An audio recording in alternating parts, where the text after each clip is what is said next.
The Theatre of Dreams culminates tonight in Moscow. 32 teams began this 2018 World Cup a month ago. We have seen some scintillating football. We have seen heroes humbled. We have seen new stars emerge. We have seen football embrace technology at the highest stage. But tonight, nothing else matters. The biggest prize in world sport is at stake. France take on Croatia for the tag of world champions. I am Digvijay Lyngdoh, and as always, I am joined by two men who have been an integral part of the journey here on WION. India international Eugeneson Lyngdoh is looking extremely dapper, I must say. This is the final after all. Ashley Westwood joins me from Sydney, hoping that he doesn't have to celebrate a French win tonight. Ashley, the footballing gods could be cruel to a proud Englishman like you. Yeah, they can. Obviously, lost a little bit of interest, you could say, since England went out. But you know, this final should hopefully get my appetite back, and I'm hoping to see a nice, entertaining, open game. But let's just see who's going to win it. I'm not quite sure. I'll just have these next 25 minutes to decide before I give you my predictions. Okay, you're going to wait. But Eugene, for a footballer, this is the biggest stage, isn't it? For every footballer, he wants to be at this stage, and there's nothing bigger than this. For both those teams, nothing bigger than this. It's obviously, it's like you've been there, but now it's more like, how the feeling that you're playing, and it's a nervousness, that it's all the emotions that are coming out. There's going to play tricks on your mind today. It's going to be tough how the players handle it, and how they show themselves on the pitch. Okay, who will achieve sporting immortality tonight? Let us set up the big final then.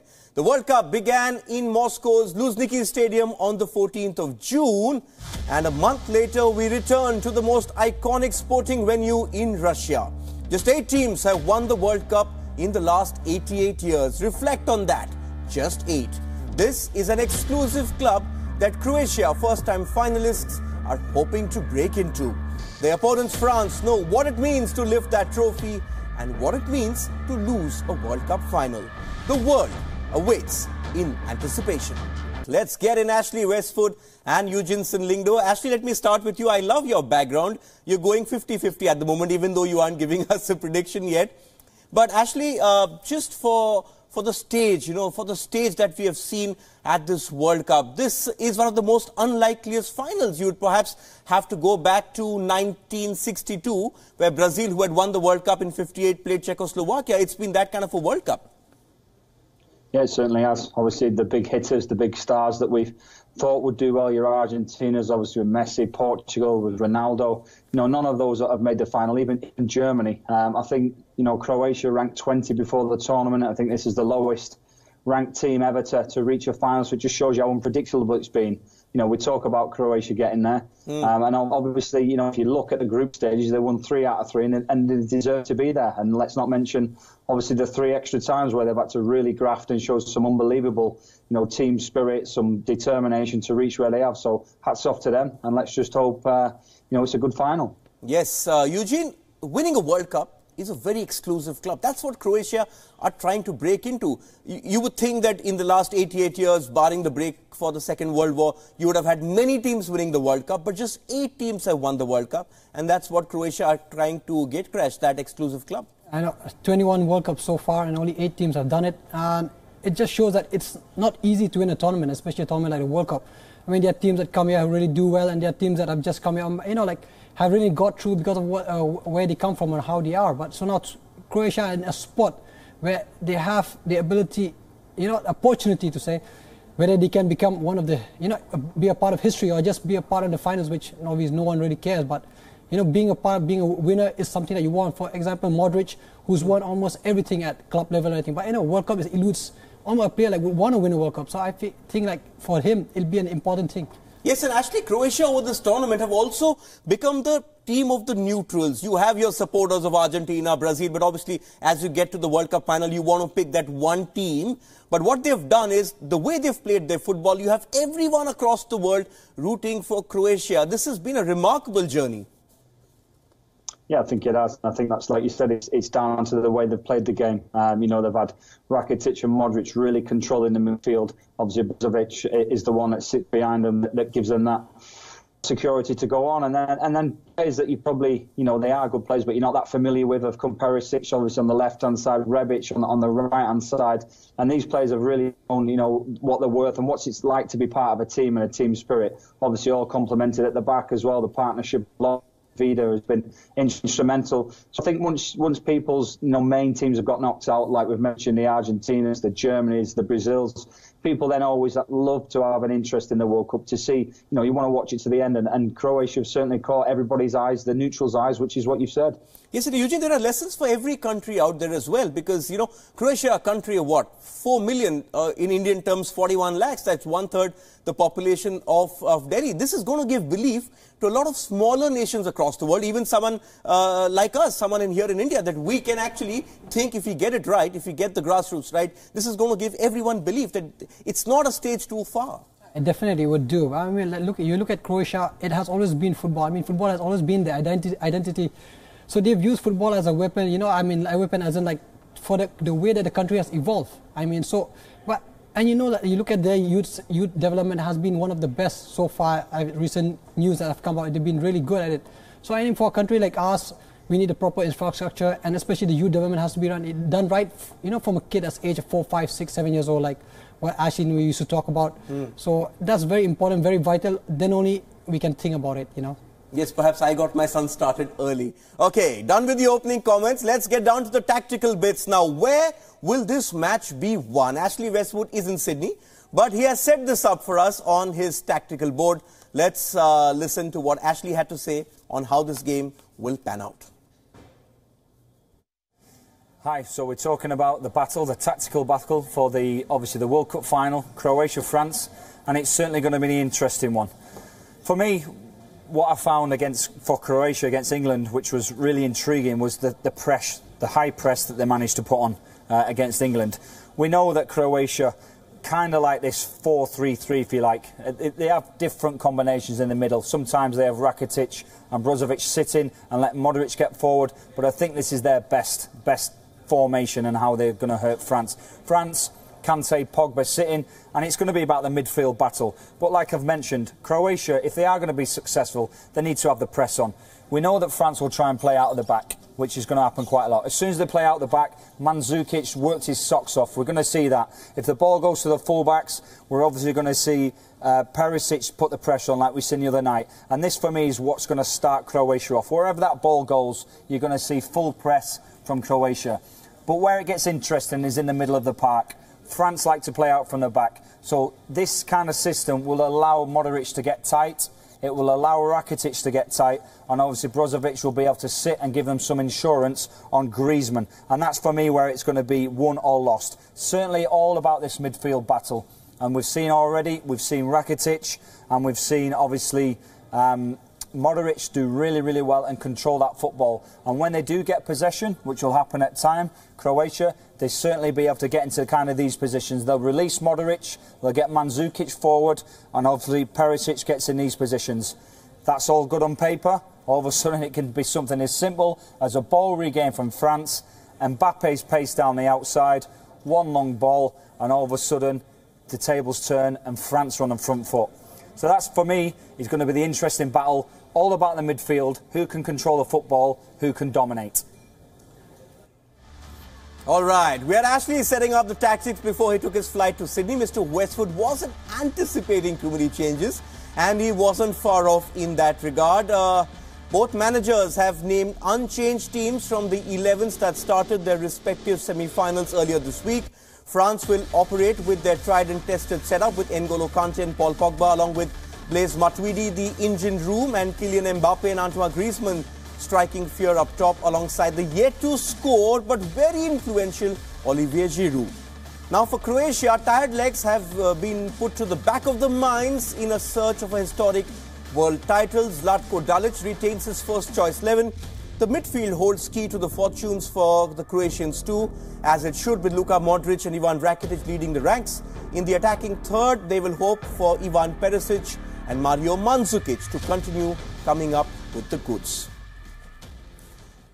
Eugene, lots of talk about Luka Modric. We even heard Ashley mention him in his tactical build-up. But Modric exemplifies this Croatian team because you look at every game they've played in this World Cup, they've been a bit slow to start. But as the game has gone on, the players themselves have adapted. They've read the situation of the game.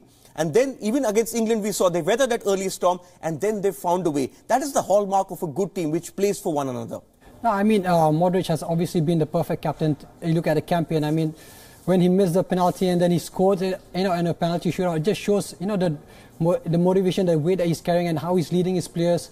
And you could see the last game where 120 minutes, he's still running after the ball. It just shows that, he's motivated, he's willing to lead by example the players, and the team is actually already reciprocated to his way of playing, and they've really fought hard in these 3 games, and they are where they are. Yes, they fought hard in these 3 games, Ashley. But in doing that, have they overstretched themselves? Because let's face it, France have played just about 90 to 100 minutes less than Croatia. There are going to be some tired legs out there, but this is the World Cup final. You've got to put that behind you. Yeah, I mean, everything's pointing to Croatia being tired. They've had a day's less rest as well as the extra times that's been accumulative.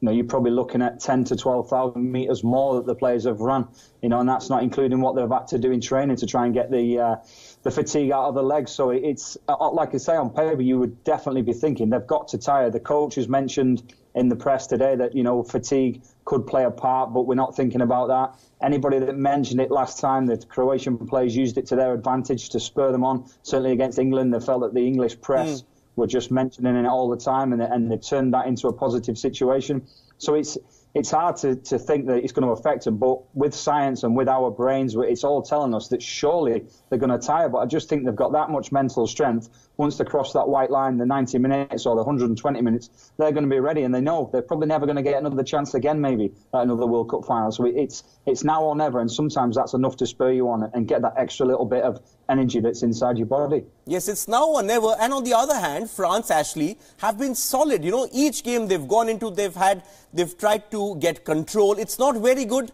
for the opposition, and the opposition has found it hard to break France down as well. And you're going to expect more of the same here.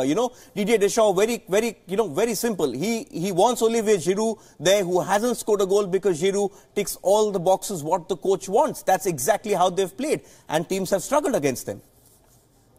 Yeah, I mean, you only have to look at the coach. That's the way he played. He was a solid, competitive midfielder. And that's the way he set his size up. 4 clean sheets so far in the tournament. A centre-forward that hasn't even hit the target, never mind scored a goal in the tournament. So that's telling you that they are a hard unit. There can't be many World Cup finalists that have got to the final without their centre-forward hitting the target. But it just shows you how strong they are throughout the team. The 2 central defenders, Varane and Umtiti, are very, very strong. The screening that goes on in front of them with Kante and Pogba, them 4 really are really hard to break down, and they give the security for the other players to express themselves. They've obviously got the attacking power and pace of Mbappe, which is a release and out ball if they need it, the invention and creativity of Griezmann. So they are a complete side with a team that have got there efficiently, pragmatic, but not set the world alight. But at the end of the day, if they win that trophy, I'm sure Didier Deschamps isn't going to be bothered about how they've won it or who's saying what. At the end of the day, it's in the history books, and they've won the trophy if they win it. Yes, I don't think anyone in the world is going to be bothered after that. Anyone in France is going to be celebrating. But the French papers this morning, a lot of them are talking about their defeat in the Euro final in 2016, where they were the favourites, like they are going into this match. As a player, does that weigh on your mind that you've gone into a similar situation at home and lost? Yeah, I mean, when you are overconfident and you've overestimated your opponents, that is where it could kill you. I mean, then you tend to take the game easily. But when you go there knowing that it's going to be a tough fight, that's when you give your best. So I'm sure they're going to learn from their mistakes, and they're going to go on this game like how Pogba has said that he's made a mistake in the previous Euros, so that they've underestimated Portugal. But now they're going to go look at Croatia. They've really done well, and they really worked hard, and they're not going to be up against a team that's going to be tough. So they will obviously change the way of approaching the game. Yes, let's look at a few battles which I found very intriguing. We talk a lot about the midfield, but I think that battle between Kylian Mbappe and Singh is going to be very decisive, because Perisic doesn't drop back much as well, and Mbappe is the key for France, because not just does he have pace, he's got great trickery. Now, to correct you on one point, sorry, Perisic actually, he does a lot of work. I mean, he does defensively. That's why Mourinho wants him. And obviously Mbappe, you know, he's got his strengths. He's quick, and Stridic is a bit old and he's a bit slow. So it's going to be hard for him. But like Coach said earlier, it's the midfield battle that's going to win this game. So obviously, it's at the end of the day, it's the individual battles that matter. How you do better against your opponent, that's the key. Ashley, the French attacking third against this Croatian defence, which has also been pretty solid. But on paper, the French have greater quality up front. Yeah, they do. Obviously, Giroud is the focal point. He's the man that's going to hold the ball up and try and bring the others into play. Griezmann's very, very clever. You know, he plays in the hole, but he moves. Sometimes he plays as a centre forward, then he drops into the hole, so he's hard to mark. Sometimes he starts in the hole and he makes an advance run of Giroud, and he can get picked out from midfield from maybe Pogba playing those long diagonal balls where you'll see Griezmann threatening the back line. Obviously, Matuidi, for me, is more of a central midfielder, but plays on the left. So he comes in very narrow, but when he comes in narrow, Hernandez, you know, gets on his bike and he supports for both fullbacks. To be honest, we've already seen Pavard score a goal, and we've seen Hernandez put lots and lots of crosses in and get down the outside. So it's those four that I've mentioned, the two central defenders, the two central midfielders, that allow all these other players to you know, interchange, get forward, and really attack with a bit of fluidity, which is what we've seen obviously against Argentina, and we're hoping to see more of that today. Okay, your 25 minutes are up. Before I wrap this show up, come on, tell me, behind you, you have a French shirt and a Croatian shirt. Which way are you going? I can't back against France. I think France have got the better quality. Obviously, Croatia's had the dream, but I think it's going to run out tonight and turn into a nightmare. So France for me. Okay, France for him. Won't be good for Ashley to analyse this after the show, but for you, Eugene? Actually, I'm going to go with my heart today, so I'll go for Croatia win today. Okay, he's going with his heart. Ashley is going with his coach's mind. The time for talking is over. These two gentlemen will be back with us as we go on air shortly after the final whistle is blown in Moscow. It could be 90 minutes, it could be 120, could even be more with shootouts. But when we see you next, the world will have its new kings of football.